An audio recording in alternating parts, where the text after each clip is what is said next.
Le jour du mariage de Cécilia et Laïs, Raquel observe la cérémonie et remarque l'atmosphère de bonheur et de plénitude autour d'eux. La cérémonie officielle commence avec la célébrante qui explique que le mariage est un acte solennel basé sur le respect, l'affection et l'égalité. Elle pose ensuite les questions légales à Cécilia et Laïs, qui répondent toutes deux avec conviction qu'elles veulent s'unir librement et assumer les devoirs de loyauté, de respect et d'assistance mutuelle. À la fin, la célébrante déclare Cécilia et Laïs mariées, et tout le monde les félicite chaleureusement. Marco Aurélien parle à Léla de sa douleur à la hanche et dit que c'est le pire point pour lui, mais qu'il est heureux d'être entouré par sa famille et d'être chez lui. Il explique que toute cette histoire compliquée pourra se résoudre s'ils restent ensemble, dans cette maison et ce quartier. Léla l'encourage et lui dit qu'elle est sûre qu'il va tout régler. Il se rappelle des événements passés, de moments difficiles et de conflits avec Odette, mais Marco Aurélien reste optimiste et confiant que Thiago, son fils, va bientôt l'aider à se libérer de ses problèmes. Pendant ce temps, Célina et Hernan discutent de la situation d'Héléninia. Ils veulent trouver un moyen pour la retirer d'une situation compliquée, mais Célina rappelle que Marco Aurélien est déjà à la maison et que les problèmes sont différents. Hernan insiste, car Héléninia est sous beaucoup de pression et a été très affectée émotionnellement. Il cherche une solution pour l'aider. Dans un autre lieu, Fatima signe un document en remerciant Daniela pour son travail et pour avoir tout préparé rapidement. Raquel précise que ce document n'est pas pour une adoption mais seulement pour la garde de l'enfant, et Daniela confirme que tout est en ordre. Fatima remet l'enfant à Raquel, qui promet de l'élever avec tout l'amour et l'éducation possible. Elle explique qu'elle doit partir pour le travail et que son retour n'est pas prévu pour l'instant. Fatima lui conseille de prendre soin de l'enfant et de penser à elle avec tendresse. Plus tard, Eugenio et Célina discutent rapidement, et Eugenio gère les détails avec politesse.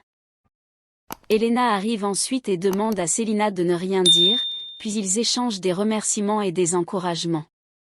Thiago rejoint Elena et plaisante avec elle, tout en lui demandant de rester calme et rassurée. De l'autre côté, Yvan, Raquel et Bruno se retrouvent.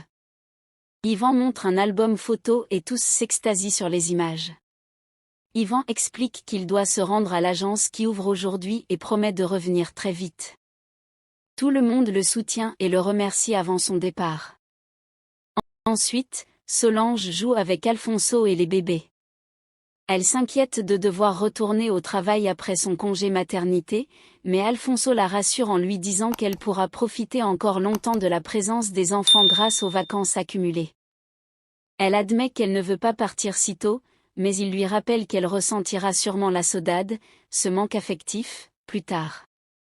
Ils conviennent de garder les choses simples et de profiter du moment présent. Le mariage de Raquel Ascioli et Ivan Merel se déroule dans une ambiance magnifique et festive. Tous les invités sont émerveillés par la beauté de la cérémonie et l'organisation parfaite. Poliana admire la paix et l'harmonie autour d'eux, et chacun félicite Raquel pour son initiative et son énergie qui ont rendu la fête possible. Ivan et Raquel sont entourés de leurs proches et de leur famille, et tout le monde profite de ce moment exceptionnel. Tous s'amusent en attendant le début officiel de la cérémonie. Certains se sentent émus, comme Célina, qui se remémore des souvenirs et ressent l'importance de la fête. Mais tout le monde est heureux et impatient de célébrer l'amour. Thiago et d'autres invités commentent avec humour le côté romantique de la cérémonie et la beauté des mariés. Ils soulignent que Raquel et Ivan sont des personnes importantes et inspirantes, et chacun leur témoigne affection et admiration. Les invités échangent des compliments et remercient Raquel et Ivan pour ce moment unique, chaleureux et émouvant. La cérémonie officielle commence avec l'annonce de l'union de Raquel et Ivan devant leurs amis et partenaires les plus proches. On rappelle l'importance de la liberté et de la spontanéité dans le mariage. Raquel et Ivan confirment leur volonté de s'unir et échangent leurs alliances sous les yeux de tous. Les applaudissements et les félicitations remplissent le lieu, chacun ressentant la joie et la magie de cet instant. Après la cérémonie, l'ambiance reste festive. On célèbre avec de la musique, des traditions et des moments joyeux qui mêlent art, rythme et émotion. Les invités expriment leur gratitude et leur bonheur d'avoir assisté à cette union. Ivan et Raquel profitent pleinement de leur mariage, entourés de l'amour de leur famille et de leurs amis.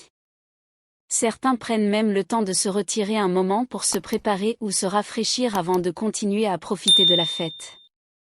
Léla informe Marco Aurélien qu'Elenina est enfin rentrée à la maison. Marco est heureux, surtout pour Thiago, et il ressent que le retour de sa fille est bénéfique pour toute la famille. Ils échangent un moment de tendresse, sourient et se réjouissent de cette petite victoire familiale. Peu après, Marco se rend chez Odette roitement pour lui remettre un rapport. Odette, visiblement distante et froide, lui explique qu'elle n'avait pas besoin de s'embêter avec cela. Mais Marco insiste et lui fait remarquer que sa fille Elenina est sortie de l'internement complètement déséquilibrée et qu'elle a été traumatisée par toute cette situation. Il accuse Odette d'avoir essayé de nuire à sa fille. La tension monte rapidement entre eux.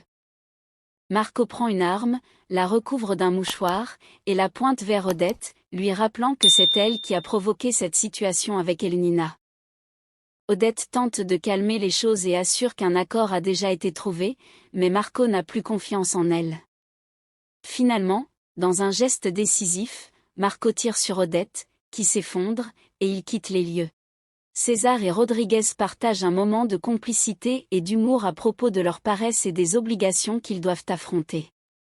César admet qu'il ressent beaucoup de paresse et de fatigue, et Rodriguez se moque gentiment de lui, en soulignant qu'il se plaint alors qu'il est millionnaire et possède tout ce qu'il pourrait désirer. Leur conversation devient un jeu de provocations amicales où ils se taquinent sur leurs richesses, leurs voyages, leurs responsabilités et même sur les objets qu'ils ont perdus ou oubliés. Peu après, Carvana les accueille chaleureusement à sa fazenda, exprimant sa joie de les voir après le long voyage. Il leur montre la propriété, parle de son amour pour les chevaux et propose même une petite balade pour profiter des lieux. Fatima et César se retrouvent à l'écurie et échangent des mots tendres. Fatima exprime sa surprise et son bonheur de voir César ici, évoquant leur mariage récent et les cadeaux luxueux qu'ils ont reçus. Leur conversation révèle un équilibre entre affection sincère et humour léger, montrant qu'ils apprécient leur vie de couple malgré la richesse et le luxe qui les entoure. Pendant ce temps, Odette est transférée en urgence à l'hôpital.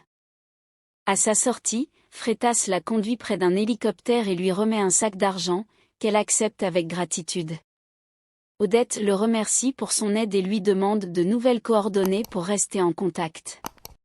Elle exprime ensuite son mécontentement face aux manipulations et aux hommes qui ont tenté de l'influencer ou de la soudoyer, montrant qu'elle reste indépendante et déterminée à suivre sa propre voie.